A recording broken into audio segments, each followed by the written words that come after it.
Hello दोस्तों, आप सभी का स्वागत है हमारे यूट्यूब चैनल कविंदर भैया पर। आज के इस वीडियो में कक्षा 6 के हिंदी अक्षरा यूपी बोर्ड के पाठ 11 को पढ़ेंगे। पाठ का नाम है समर्पण। इस पाठ के प्रश्न उत्तर को इस वीडियो में पढ़ेंगे।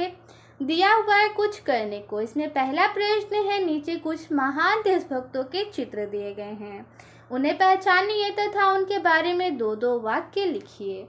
तो देखिए, चित्र दिया हुआ है। यहाँ पे पहला चित्र है महात्मा गांधी, दूसरा है दादा भाई नौरोजी का, तीसरा चित्र है विजय लक्ष्मी पंडित, चौथा चित्र दिया हुआ है यहाँ पे बाल गंगाधर तिलक का, और ये सावित्री बाई फुले हैं, और ये छठवां फिगर है भगत सिंह का।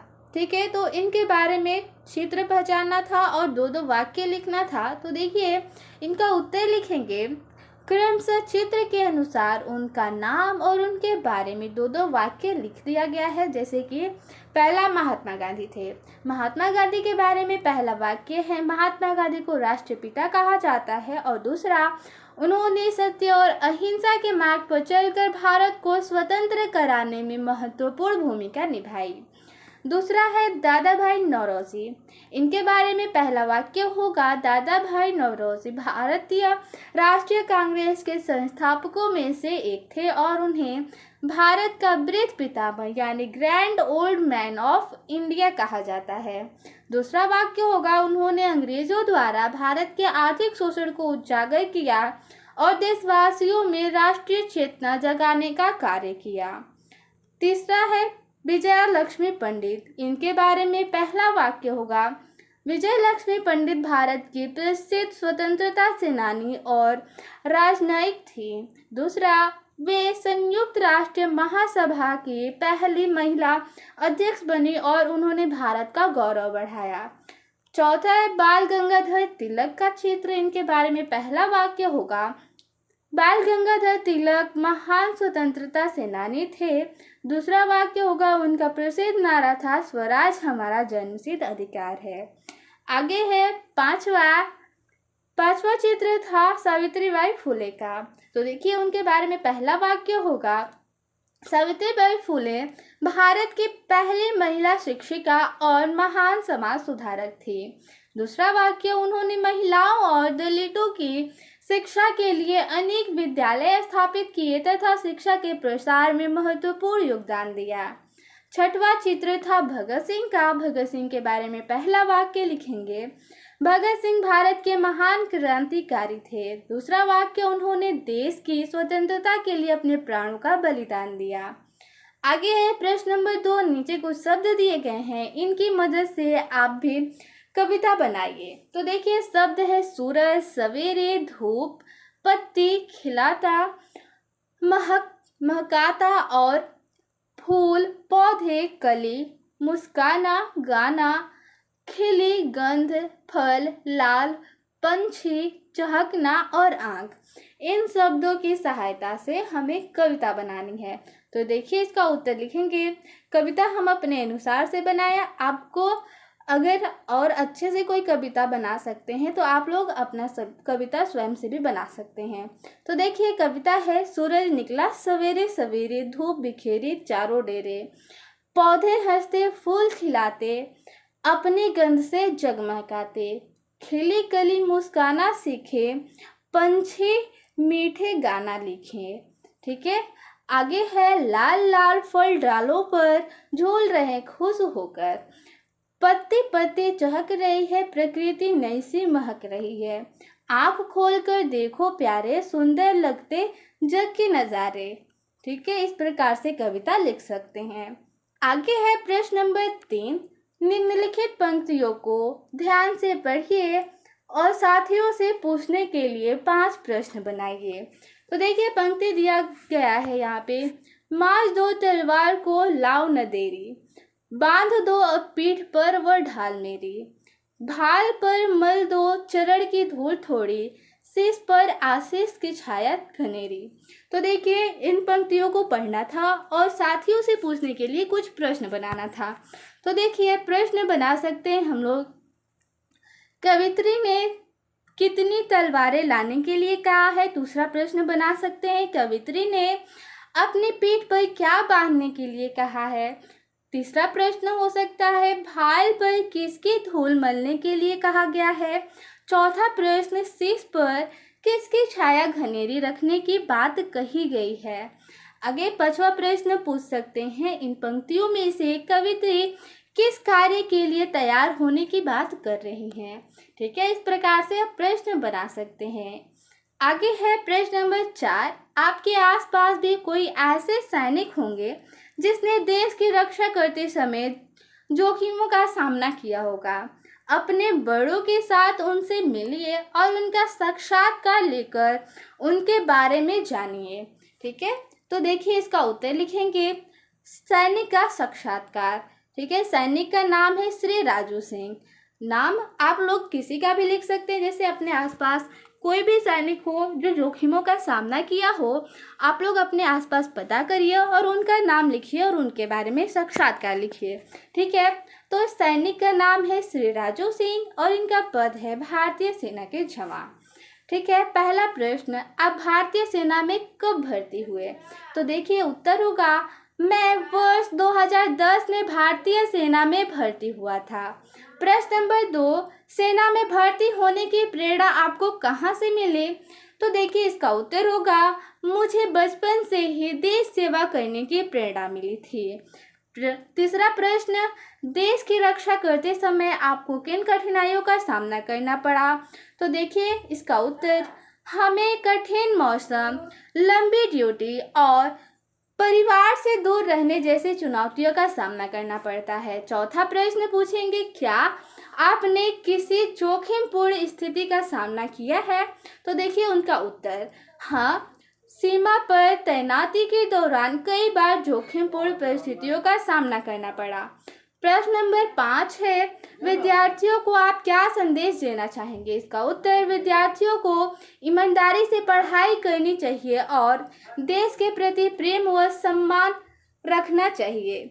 आगे है विचार और कल्पना से पहला प्रश्न, हम सभी अपने अपने ढंग से अपने देश की सेवा कर सकते हैं। बताइए आप देश की सेवा किस किस प्रकार से कर सकते हैं। तो देखिए इसका उत्तर होगा, हम सभी अपने अपने ढंग से अपने देश की सेवा कर सकते हैं। मैं अपने देश की सेवा निम्नलिखित प्रकार से कर सकती हूँ। पहला, ईमानदारी से पढ़ाई करके एक अच्छा नागरिक बनकर। दूसरा, देश के कानूनों और नियमों का पालन करके। तीसरा, स्वच्छता बनाए रखकर और पर्यावरण की रक्षा करके, सार्वजनिक संपत्ति की सुरक्षा करके। चौथा, जरूरतमंद लोगों की सहायता करके। और पांचवा, समय आने पर देश की रक्षा और सेवा के लिए सदैव तैयार रहकर। इस प्रकार से हम अपने देश की रक्षा कर सकते हैं। आगे है प्रश्न नंबर 2, सैनिक अनेक कठिनाइयां सहकर देश की सीमाओं की रक्षा करते हैं। आप अपने विद्यालय की संपत्ति और उसकी सीमा की रक्षा किस प्रकार करेंगे, लिखिए। इसका उत्तर होगा, मैं अपने विद्यालय की संपत्ति और उसकी सीमा की रक्षा निम्नलिखित प्रकार से करूंगा या करूंगी। पहला, विद्यालय की मेज, कुर्सी, पुस्तकें, ब्लैक बोर्ड आदि को नुकसान नहीं पहुंचाऊंगा या पहुंचाऊंगी। ठीक है। दूसरा, विद्यालय की दीवारों पर, फर्नीचर पर कुछ नहीं लिखूंगी। तीसरा, विद्यालय को स्वच्छ और सुंदर बनाए रखने में सहयोग करूंगी।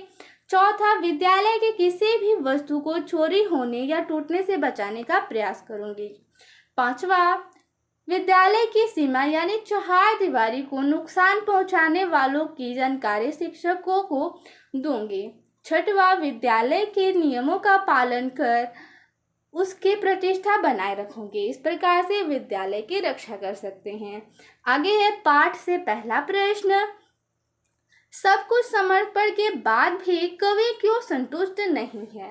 इसका उत्तर होगा, कवि स्वयं को स्वदेश का अत्यंत ऋणी समझता है और वह जानता है कि माता का ऋण चुकाना असंभव है, तथापि तन मन धन जीवन यानी कि सर्वस्व न्यौछावर करने के बाद भी उससे संतोष नहीं होता एवं वह कुछ और समर्पित करना चाहता है।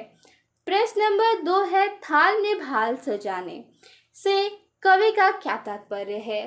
तो देखिए इसका उत्तर होगा, थाल में भाल सजाने से कवि का तात्पर्य है अत्यधिक श्रद्धा पूर्वक मातृभूमि के श्री चरणों पर समर्पित हो जाना।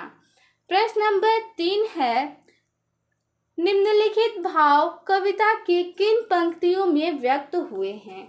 पहला इसमें क नंबर भाव दिया हुआ है, जननी जन्मभूमि की दीन के समक्ष कवि अपने को बहुत दीनहीन समझ रहा है। ठीक है, तो इससे मिलती जुलती यानी किस पंक्ति में ये भाव व्यक्त हुआ है उस पंक्ति को लिखना है। तो देखिए इसका उत्तर होगा, माँ तुम्हारा ऋण बहुत है मैं अकिंचक। ठीक है, इस प्रकार से पंक्ति को लिखेंगे। आगे भाव दिया हुआ है, कवि अपना हर्ष उल्लास और प्राण न्यौछावर कर देना चाहता है। इससे संबंधित पंक्ति होगी, गान अर्पित प्राण अर्पित। आगे है ग नंबर, इसमें भाव दिया हुआ है, कवि अपने जीवन की कल्पनाओं जिज्ञासाओं और आयु को हर क्षण समर्पित करना चाहता है। इससे संबंधित पंक्ति को लिखेंगे, स्वप्न अर्पित प्रश्न अर्पित आयु का क्षण क्षण समर्पित। आगे है घ नंबर, भाव दिया हुआ इसमें, कवि अपने हाथों में तलवार लेकर रण क्षेत्र में कूदना चाहता है। इससे संबंधित पंक्ति लिखेंगे, मार दो तलवार को लाओ न देरी, बांध दो अब पीठ पर वह ढाल मेरी, भाल पर मल दो चरण की धूल थोड़ी, शीश पर आशीष की छाया घनेरी। ठीक है, ये पंक्ति हो जाएगा। आगे प्रश्न नंबर 4 दिया हुआ है, निम्नलिखित पंक्तियों के भाव स्पष्ट कीजिए। क नंबर पंक्ति है, भाल पर मल दो चरण की धूल थोड़ी, शीश पर आशीष की छाया घनेरी। इसका भाव होगा, कवि अपनी मातृभूमि से प्रार्थना करता है कि हे जननी, अपने चरण की धूल से मेरा तिलक कर दो और मुझे इतना आशीर्वाद दो कि मैं अपने देश की रक्षा करने के लिए हर पल तैयार रहूं। आगे है ख नंबर, पंक्ति दिया हुआ है, गान अर्पित प्राण अर्पित रक्त का करकड़ समर्पित।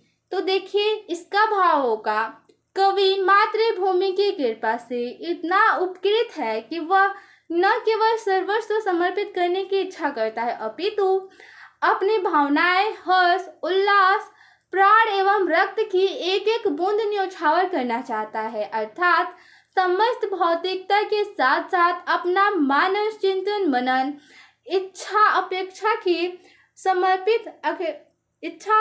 भी समर्पित करने की कामना करता है। आगे है भाषा की बात से पहला प्रश्न, नीचे कविताओं की 3 पंक्तियां दी गई हैं, इनमें रेखांकित शब्द जो है वो 2 बार आए हैं।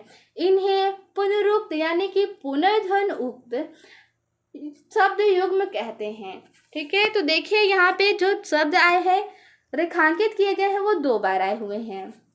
रक्त का कण कण समर्पित, इसमें कण कण 2 बार आया हुआ है, तो इन शब्द को जो 2 बार आए जोड़े के रूप में इसको पुनरुक्त कहते हैं। यहाँ भी आया है आयु का क्षण क्षण समर्पित, इसमें भी क्षण क्षण शब्द 2 बार आया है। नीड़ का तृण तृण समर्पित, इसमें भी तृण तृण 2 बार आया हुआ है। आगे इसमें प्रश्न बोला है, इस प्रकार के शब्दों के 4 जोड़े दिए जा रहे हैं, उन्हें अपने वाक्यों में प्रयोग कीजिए। देखिए यहाँ पे शब्द दिया हुआ है, घर घर, मीठे मीठे, डाली डाली, चलते चलते। देखिए इसे वाक्य अपने अनुसार भी बना सकते हैं, हमने बनाया है। आगे दिया है घर घर, इसमें पहला था घर घर, तो इसमें वाक्य प्रयोग लिख सकते हैं, ना समझी के कारण घर घर झगड़ा होता है। आगे है ख नंबर, मीठे मीठे। देखिए वाक्य प्रयोग हो जाएगा, मीठे मीठे बोल किसी अच्छे नहीं लगते। अगला शब्द है डाली डाली, इसका वाक्य प्रयोग हो जाएगा, वसंत में डाली डाली महक उठती है। अगला वाक्य है चलते चलते, इसका वाक्य प्रयोग हो जाएगा, इस दुनिया के चलते चलते भी मानव बहुत कुछ समेट लेना चाहता है।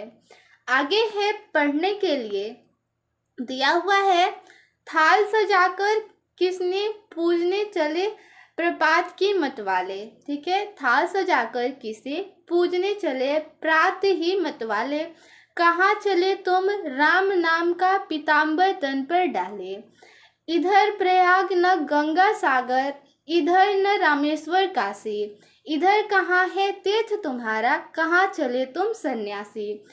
चले झूमते मस्ती से, क्या तुम अपना पथ आए भूल, कहाँ तुम्हारा दीप जलेगा, कहाँ चढ़ेगा माला फूल। मुझे न जाना गंगा सागर, मुझे न रामेश्वर काशी, तीर्थराज चित्तौड़ देखने को मेरी आंखें प्यासी। तो यहाँ पे सिर्फ पढ़ने के लिए दिया हुआ था, इस तरह से पढ़ सकते हैं। मिलते हैं अगले वीडियो में, धन्यवाद।